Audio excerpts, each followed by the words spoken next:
कुछ यात्राएं सिर्फ रास्ते नहीं होती, वो रहस्य होती हैं जो आत्मा से होकर गुजरती हैं। और शिव की वो 5 यात्राएं आज भी सवाल हैं, चमत्कार हैं और शायद चेतावनी भी। क्या आप तैयार हैं उन 5 शिव यात्राओं की सच्चाई जानने के लिए, जो आज भी विज्ञान से परे हैं?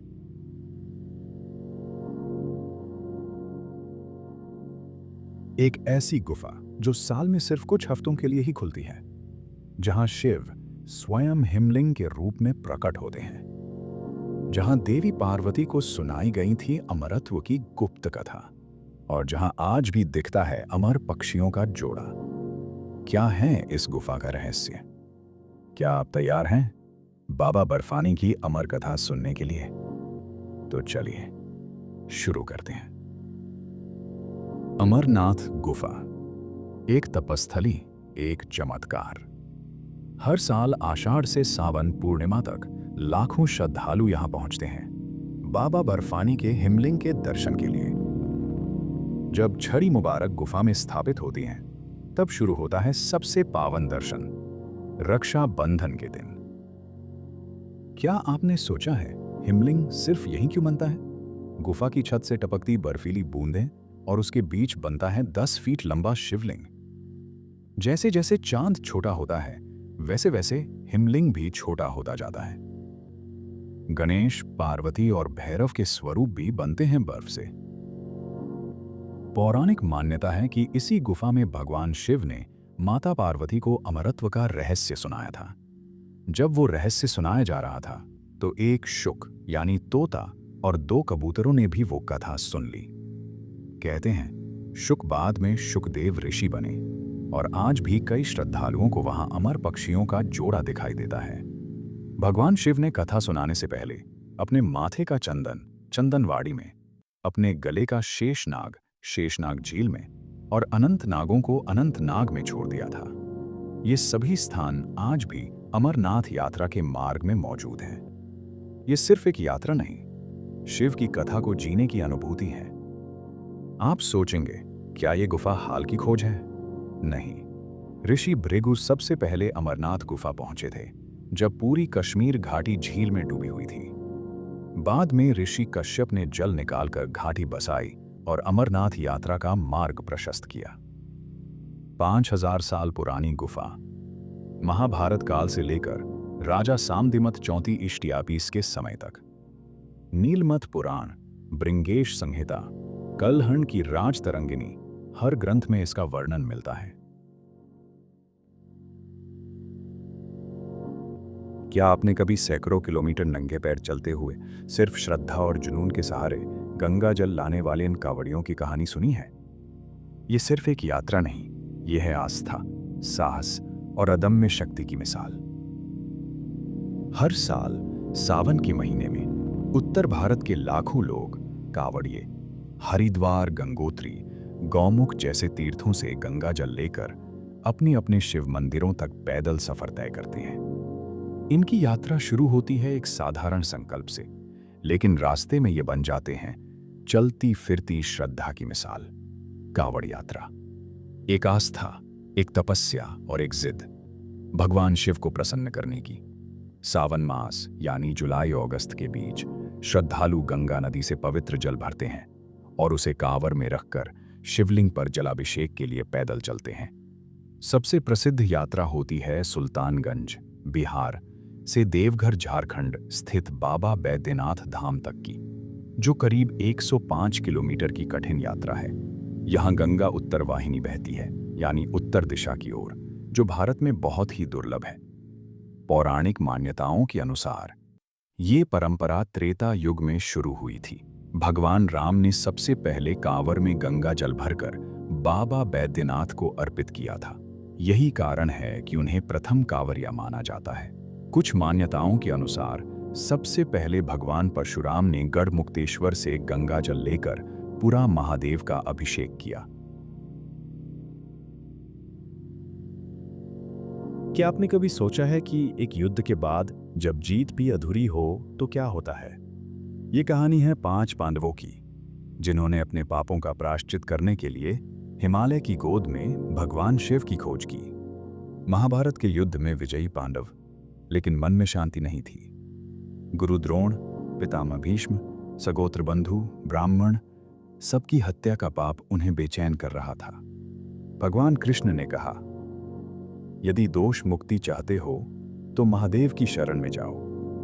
पांचों पांडवों ने अभिमन्यु के पुत्र परीक्षित को राजा बनाकर अपना सिंहासन त्याग दिया और निकल पड़े उस भगवान की खोज में जो खुद छिप गया था। पांडव काशी पहुंचे, पर शिव वहां से कैलाश चले गए। नारद से समाचार मिला कि शिव अब उत्तराखंड के जंगलों में हैं। पांडवों ने पीछा किया और पहुंचे गुप्त काशी। वहां उन्होंने देखा, एक हरी घास का मैदान में दर्जनों बैल चर रहे थे, लेकिन एक बैल अलग था। यही थे शिव, जिन्होंने बैल रूप धारण कर पांडवों से छुपना चाहा। पर जब पहचान लिए गए, शिव धरती में समा गए। पांडव शिव को नहीं छोड़ना चाहते थे। वे पहुंचे केदारनाथ की बुग्यालों में। भीम ने विराट रूप धर लिया, 2 पहाड़ियों पर पैर जमाए और बैलों को रोकने लगा। सभी बैल उनके पैरों के बीच से निकल गए, पर एक बैल, जो शिव ही थे, नहीं निकला। भीम ने उसे पकड़ना चाहा, लेकिन शिव फिर धरती में समा गए। इस बार उनका पृष्ठभाग वहीं रह गया और वहीं बना केदारनाथ मंदिर, पंच केदारों में पहला। उत्तराखंड के केदार पर्वत पर स्थित केदारनाथ को पंच केदारों का सिरमौर कहा जाता है। ये न सिर्फ पंच केदार है, बल्कि 12 ज्योतिर्लिंगों में से भी एक है और 4 धाम यात्रा का हिस्सा भी। यहाँ शिव के पृष्ठभाग की पूजा होती है। मंदिर का निर्माण कत्यूरी शैली में हुआ और इसका जीर्णोद्धार आदि शंकराचार्य ने किया। 2013 की भीषण आपदा में सब कुछ तबाह हुआ, लेकिन मंदिर अडिग खड़ा रहा। द्वितीय केदार, मध्य महेश्वर। चौखंबा की हिमाच्छादित पहाड़ियों में बसा मध्य महेश्वर, जहां होती है भगवान शिव की नाभि की पूजा। कहते हैं शिव पार्वती ने अपनी मधुचंद्र रात्रि यहीं बिताई थी। यहां दक्षिण भारत के शैव पुजारी पूजा कराते हैं, ठीक केदारनाथ की तरह। तृतीय केदार, तुंगनाथ, दुनिया का सबसे ऊंचाई पर स्थित शिव मंदिर। यहां शिव की भुजाओं की पूजा होती है। मंदिर तक पहुंचने के लिए चोपता से ट्रैकिंग करनी पड़ती है, लेकिन ऊपर पहुंचते ही हिमालय की हवा, घंटियों की गूंज और शिव की शक्ति, सब कुछ भीतर उतर जाता है। यहाँ पूजा होती है मक्कुमट के मैठानी ब्राह्मणों द्वारा, जो पीढ़ियों से ये परंपरा निभा रहे हैं। चतुर्थ केदार, रुद्रनाथ, शिव के मुख की पूजा का स्थान। ये मंदिर चट्टानों से बना हुआ है और घने बुरांश के जंगलों, बुग्यालों और वीरान घाटियों से घिरा है। इसकी यात्रा पंच केदारों में सबसे कठिन मानी जाती है, लेकिन कहते हैं जो यहां पहुंच जाए वो शिव के रौद्र रूप को समझ जाता है। पंचम केदार, कल्पेश्वर। 5वां और अंतिम केदार है कल्पेश्वर, जहां शिव की जटाओं की पूजा होती है। यही एकमात्र केदार है जिसका दर्शन साल भर किया जा सकता है। मान्यता है कि यहीं दुर्वासा ऋषि ने कल्प वृक्ष के नीचे शिव की कठोर तपस्या की थी। एक कथा यह भी है कि देवताओं ने यहीं शिव की स्तुति कर असुरों से मुक्ति पाई थी, इसलिए इसे कहा जाता है कल्पनाथ। पंच केदार यात्रा सिर्फ एक तीर्थ नहीं, यह आत्मा की यात्रा है। यह वो रास्ता है जो शरीर को थकाता है पर आत्मा को मुक्त करता है।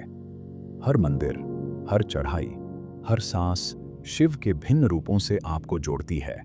यहां आप शिव को नहीं, स्वयं को पाते हैं। जब ब्रह्मा और विष्णु में छिड़ा था ब्रह्मांड का सबसे बड़ा युद्ध, कौन है सबसे महान, तभी प्रकट हुआ एक रहस्यमय प्रकाश, एक ऐसा स्तंभ जिसकी न शुरुआत थी न अंत। यही था ज्योतिर्लिंग, और यहीं से शुरू हुई 12 दिव्य शक्तिपीठों की अमर गाथा। कहते हैं एक बार ब्रह्मा और विष्णु इस बात पर विवाद करने लगे कि कौन सर्वोच्च है। उनका झगड़ा इतना बढ़ गया कि ब्रह्मांड की शांति डगमगाने लगी। तभी भगवान शिव ने खुद को एक अग्निस्तंभ ज्योति के रूप में प्रकट किया और कहा, जो इस स्तंभ का आदि या अंत ढूंढ लेगा वही सबसे महान कहलाएगा। विष्णु जी वराह बोर बनकर धरती के नीचे गए और ब्रह्मा जी हंस बनकर आकाश की ओर उड़े। विष्णु हार मान गए, लेकिन ब्रह्मा ने झूठ बोला। एक केतकी फूल को गवाह बनाकर कहा, मैंने स्तंभ का अंत देख लिया। शिव ने क्रोधित होकर प्रकट रूप लिया और ब्रह्मा को श्राप दिया, अब तुम पृथ्वी पर पूजे नहीं जाओगे। और उसी क्षण केतकी फूल को भी शिव पूजा में वर्जित कर दिया गया। उसी अग्नि स्तंभ को कहा गया ज्योतिर्लिंग, जो आज 12 रूपों में भारत के विभिन्न हिस्सों में स्थित हैं। ज्योतिर्लिंग मतलब प्रकाश का स्तंभ। हर एक ज्योतिर्लिंग शिव की अनंत, निराकार और तेजस्वी उपस्थिति का प्रतीक है। कहते हैं इन 12 ज्योतिर्लिंगों की यात्रा करने से मोक्ष की प्राप्ति होती है और पिछले 7 जन्मों के पाप नष्ट हो जाते हैं। सोमनाथ, गुजरात।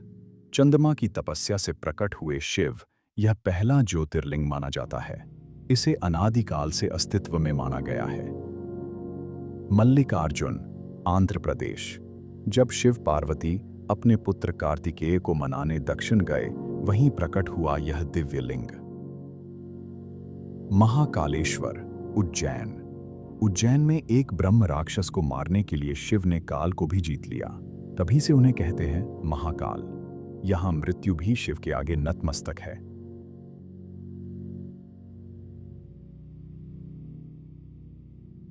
ओंकारेश्वर, मध्य प्रदेश। नर्मदा नदी के द्वीप पर स्थित ओम आकार में बहती नदी के बीच बसे शिव।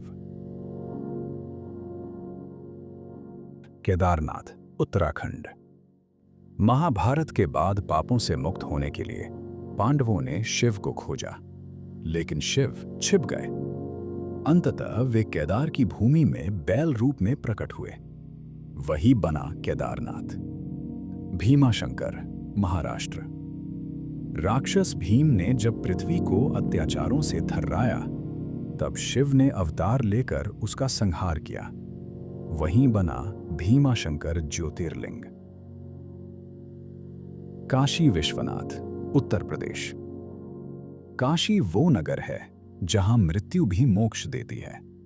शिव यहां साक्षात विश्वनाथ के रूप में वास करते हैं, हर आत्मा को अपने स्वरूप में विलीन करने के लिए। त्र्यंबकेश्वर, महाराष्ट्र। जब गौतम ऋषि ने गोदावरी को पृथ्वी पर लाने की प्रार्थना की, तब शिव ने त्रिनेत्र रूप में प्रकट होकर त्र्यंबकेश्वर ज्योतिर्लिंग की स्थापना की। वैद्यनाथ, झारखंड। रावण ने शिव को लंका ले जाने की कोशिश की, लेकिन शिव यहीं रुक गए। तभी से वे वैद्यनाथ कहलाए, जो सब रोगों का नाश करते हैं। नागेश्वर, गुजरात। शिव ने यहां एक भक्त की पुकार पर प्रकट होकर नागों के आतंक से उसकी रक्षा की, इसलिए शिव का ये रूप कहलाया नागेश्वर। रामेश्वरम, तमिलनाडु।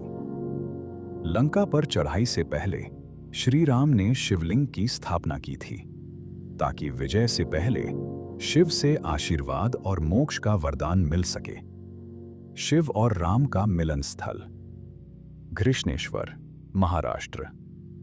एक महिला भक्त घृष्णा अपने पति के मरने पर शिव की भक्ति से उसे पुनर्जीवित किया। उसी स्थान पर प्रकट हुए शिव और कहलाए घृष्णेश्वर। ये सबसे छोटा लेकिन अत्यंत पावन ज्योतिर्लिंग है। इन सभी ज्योतिर्लिंगों में शिव की वो अनंत ऊर्जा है जो ज्ञान, मोक्ष और शांति का रास्ता दिखाती है। हर मंदिर, हर कथा हमें भीतर से बदल देती है। जो एक बार इस यात्रा पर निकला, वो कभी खाली हाथ नहीं लौटा। तो वीडियो को लाइक करें, कमेंट्स में लिखें ओम नमः शिवाय और ऐसे ही दिव्य रहस्यों के लिए चैनल को सब्सक्राइब करें।